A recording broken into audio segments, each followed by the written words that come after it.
Imagine a world where even a whisper could be considered a crime. In the 16th century, women lived under constant watch, not only from kings and priests, but from neighbors, husbands, and even their own families. A single rumor could turn into punishment. A laugh at the wrong moment, a dress considered too bold, or simply being too loud in the marketplace could mark a woman as a troublemaker. In this world, punishment was not always about stealing or violence. For women, it was often about behavior, morality, and silence. One of the strangest tools of control was the scold's bridle, an iron cage placed over the head with a piece of metal forced into the mouth. It silenced so-called nagging wives or gossips.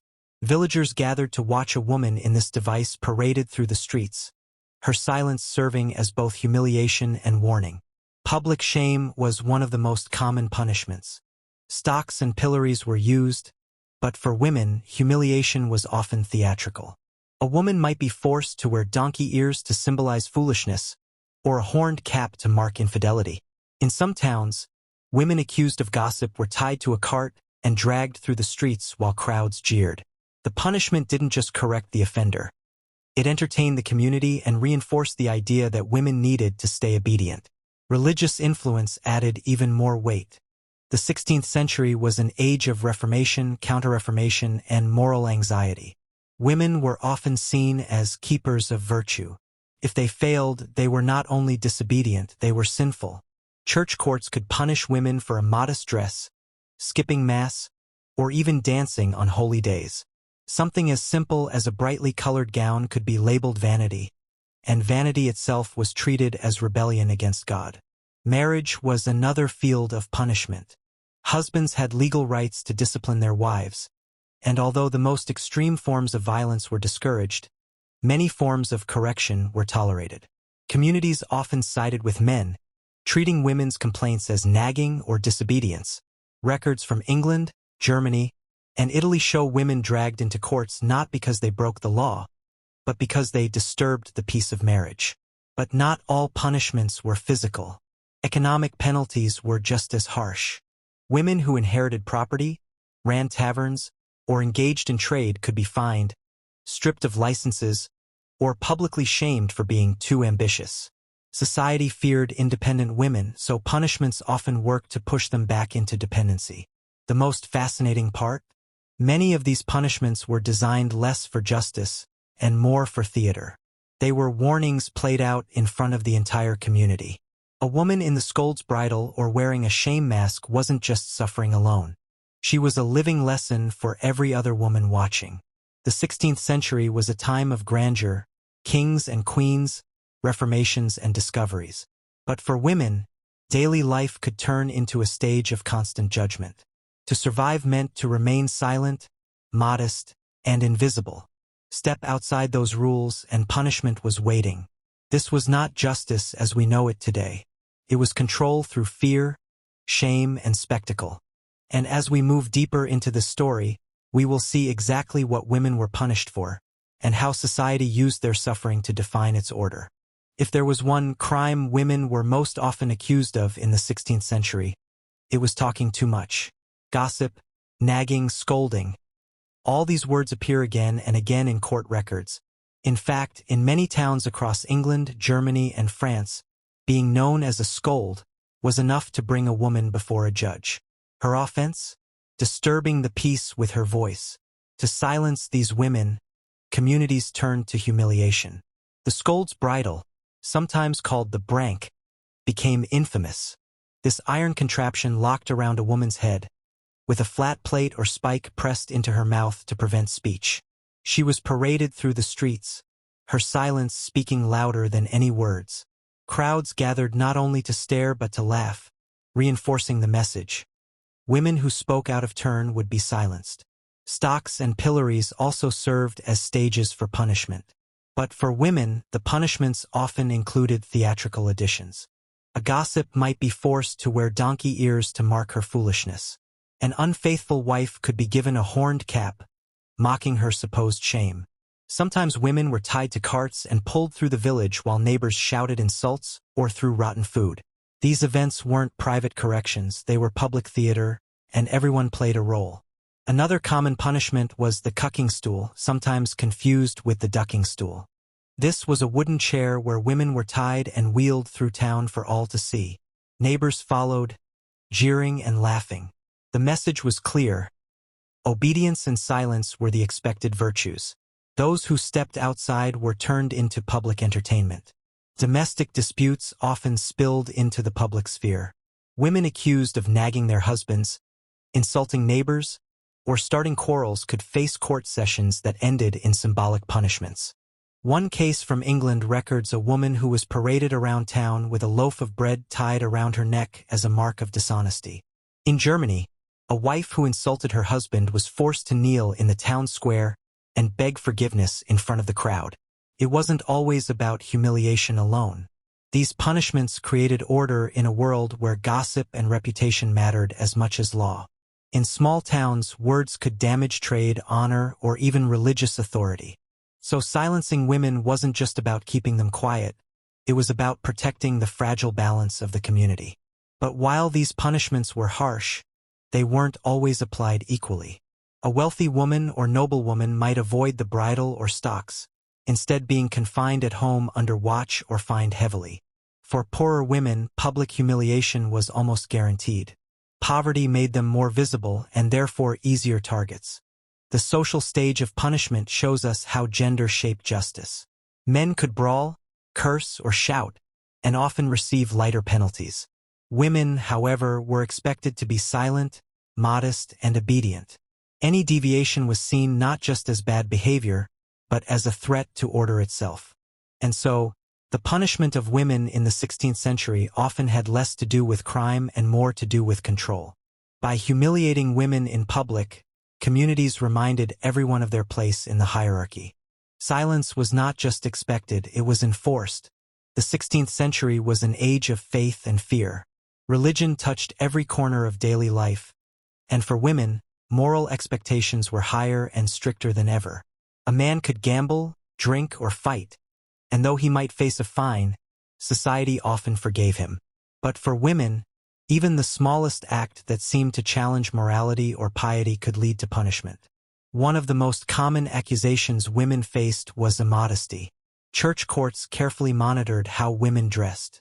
A gown cut too low, sleeves considered too extravagant, or jewelry that looked prideful could be seen as vanity, and vanity was treated as sin.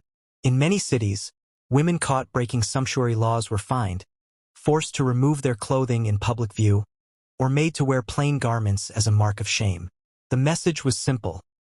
A woman's body was not her own. It was under the eye of the church and the community. Attendance at Mass was another area where women were held accountable. Records show women punished for missing church services, for laughing during sermons, or for dancing on holy days.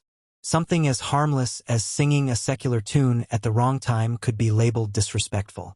In Italy and Spain, the Inquisition kept particularly close watch, ensuring that women who strayed from religious norms were brought back into line.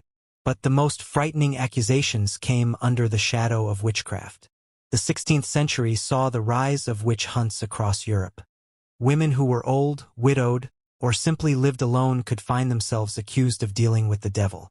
Sometimes the evidence was nothing more than a neighbor's bad harvest, a sick child, or a rumor of strange herbs kept in the home. Punishments for suspected witches varied. Not every accusation led to death, though many did in later decades. In the early 16th century, women were often subjected to public shaming, banishment, or harsh interrogations, being marched through town with a sign declaring, which could destroy a woman's reputation and livelihood forever. Even without torture or execution, the label itself was enough to isolate her from society. Moral punishments could also be deeply symbolic. A woman accused of adultery might be forced to stand barefoot in the churchyard, holding a candle as the priest announced her sin to the parish. Others had to walk in procession wearing white sheets, symbolizing their shame. In some cases, women were forced to attend multiple church services in humiliating clothing, marked so that everyone would recognize their guilt. Religion shaped punishment in another way. It gave women less space for forgiveness. While men could sometimes buy indulgences or pay fines, women were often expected to prove their repentance publicly. Communities believed that women's sins threatened not just their own souls but the moral order of everyone around them. It's important to remember that these punishments were not only about crime. They were about control through morality. By holding women responsible for the community's spiritual purity, church and state ensured that women were constantly under pressure to behave, dress, and even think correctly. The 16th century made morality into law, and women were the ones most often caught under its weight. Whether accused of vanity, gossip, or witchcraft, their punishments served as reminders to all others. Obedience was godly, disobedience was sin. Punishment in the 16th century was not always loud, public, or theatrical. Sometimes it was quiet, written in ledgers, and just as devastating. For women, economic and legal punishments often cut deeper than any humiliation in the square, because they attacked survival itself. In many parts of Europe, women were not expected to handle money or property without male supervision. A husband, father, or brother was supposed to stand as guardian. Yet life was unpredictable. Men died in wars, plagues, or accidents, leaving behind widows who had to manage taverns, farms, or workshops. These women often stepped into roles of business leaders and quickly found themselves facing punishment for being too independent.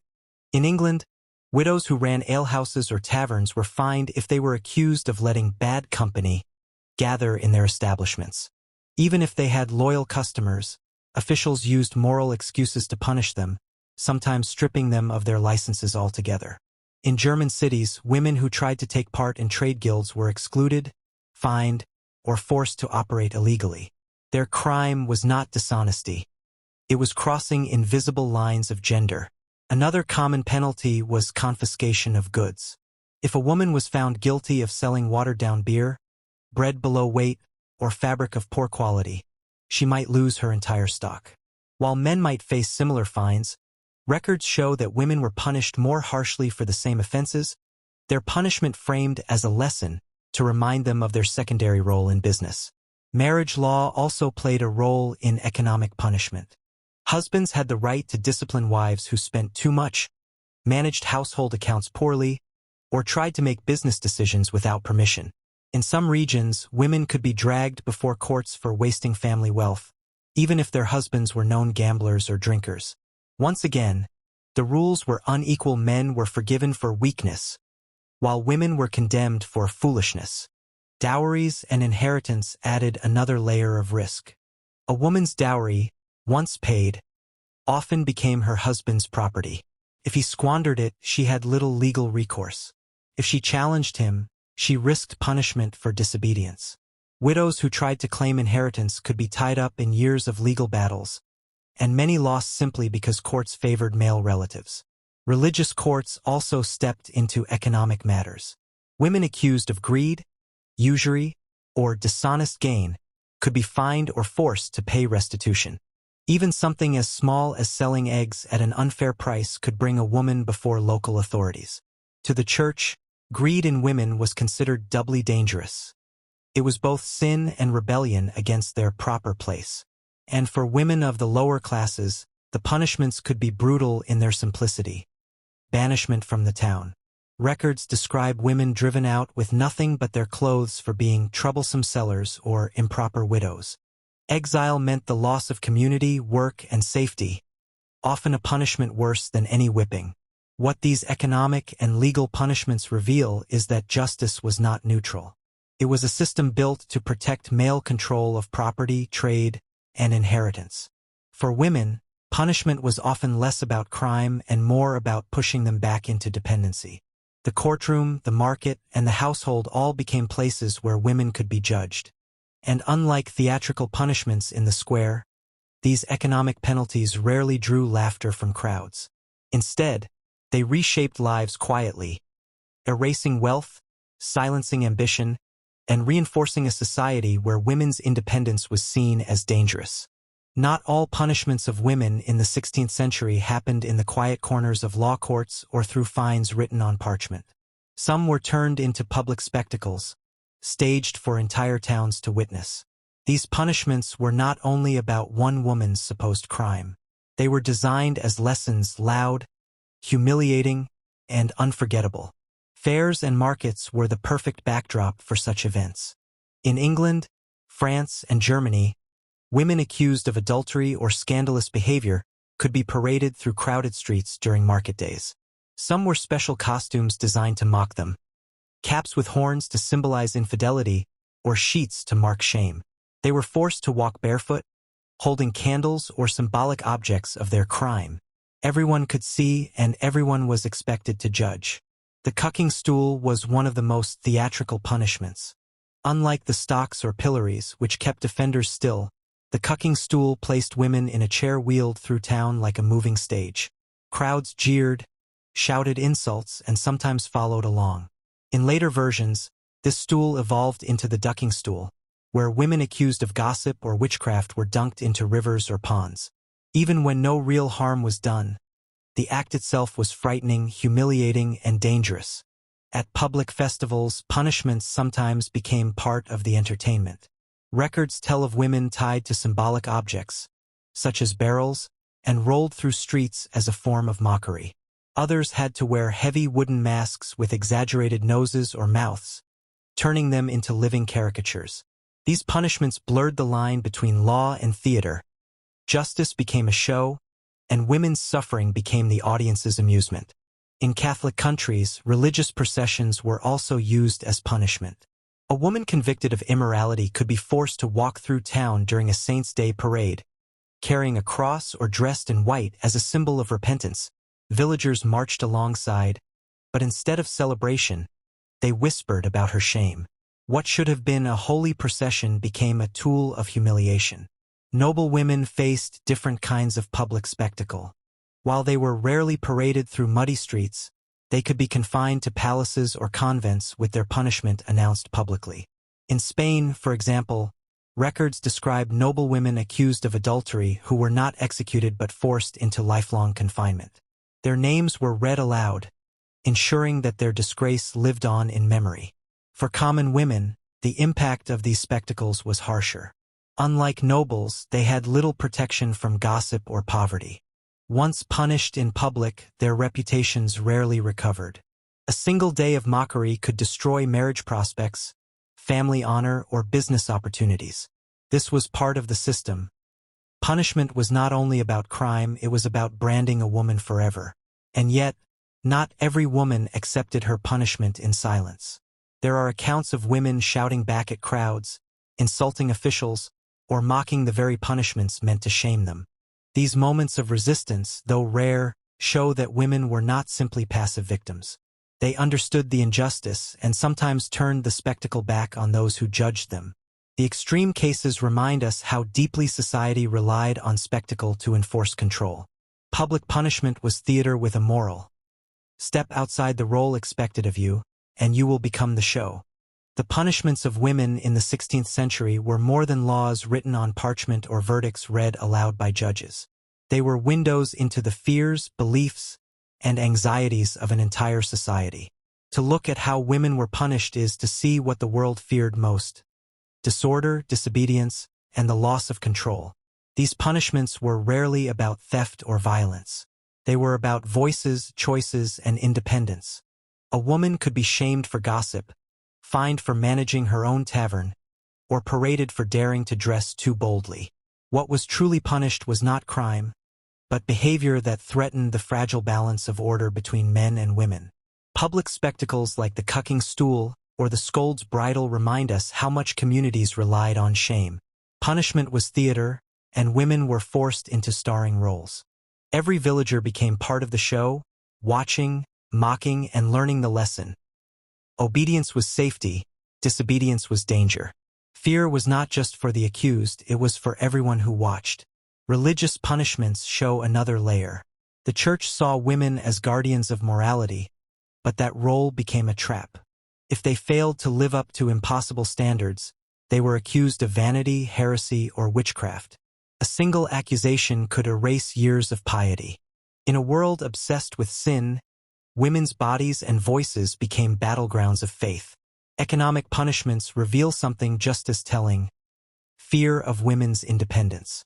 A widow who ran a tavern, a wife who managed money, or a daughter who tried to inherit property all challenged the invisible rules of gender. By fining them, stripping licenses, or confiscating goods, society reinforced the idea that women belonged in dependency, not in power. What legacy did this leave? First, it created deep inequality that lasted for centuries. Even today, echoes of those old punishments linger in stereotypes about women being too talkative, too ambitious, or too bold. The scold's bridle may be gone, but the cultural impulse to silence women remains in many societies. Second, it shaped the way justice is remembered. Modern audiences often see medieval punishments as brutal relics. Yet, in the 16th century, they were accepted as normal, even necessary. This reminds us that what we call justice is not fixed. It reflects culture, fear, and power as much as law. And third, these punishments show us resilience. For every record of a woman shamed in public, there are stories of women who resisted, who shouted back at crowds, who rebuilt their lives after disgrace, or who quietly passed down lessons of endurance to their daughters. Their defiance, even in small moments, kept alive the possibility of change. Looking back at the punishments of the 16th century, we see not only cruelty but also the blueprint of social control. It was a world where justice was less about fairness and more about fear, less about crime and more about conformity. By studying it, we understand not just their world, but also the roots of our own. Because the story of women's punishments is not only about the past. It is a warning. Whenever society fears change, it seeks to silence those who challenge it. And in the 16th century, women were the easiest targets.